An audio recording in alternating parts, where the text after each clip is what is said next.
Step number 3 of glycolysis is oxidation. As I mentioned in the review section of redox reaction, formation of CO bonds or removal of CH bonds are considered oxidation. During oxidation step of glycolysis, each triose phosphate molecule is oxidized by NAD+,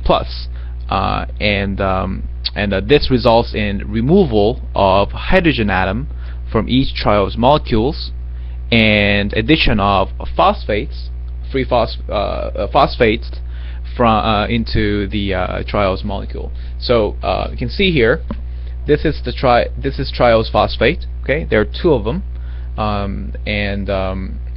this H here is removed by NAD+ to form NADH and H+, and you can see here they're multiplied by 2 because there are 2 in total triose phosphate molecules.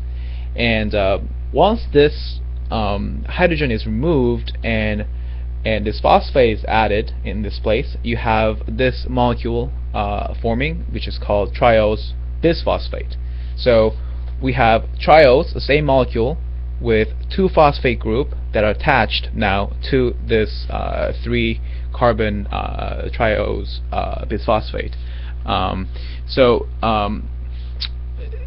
When this happens, okay, when the oxidation occurs, the energy released by oxidation reaction is then in turn used for addition of phosphate group to attach to these triose phosphate molecule. Therefore, NAD+ is oxidizing agent that acts as the hydrogen carrier. In this case, it accepts hydrogen atom. So this hydrogen atom from the triose, each triose phosphate molecule,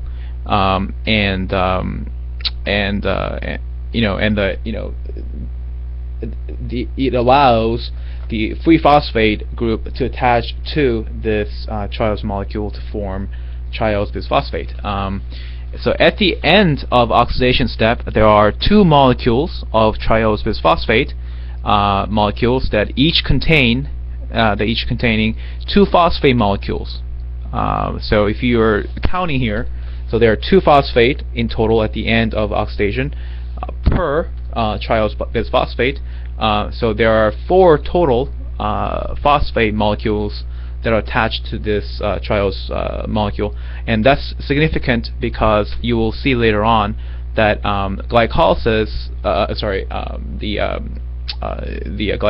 glycolysis, at the end it produces 4 ATPs, and the reason why the overall glycolysis only has 2 ATPs is because if you remember, during the phosphorylation of the step, 2 ATPs are already used, so they cancel out. Therefore, in a net sum of ATPs, you have 2 total ATPs that are being formed at the end of glycolysis.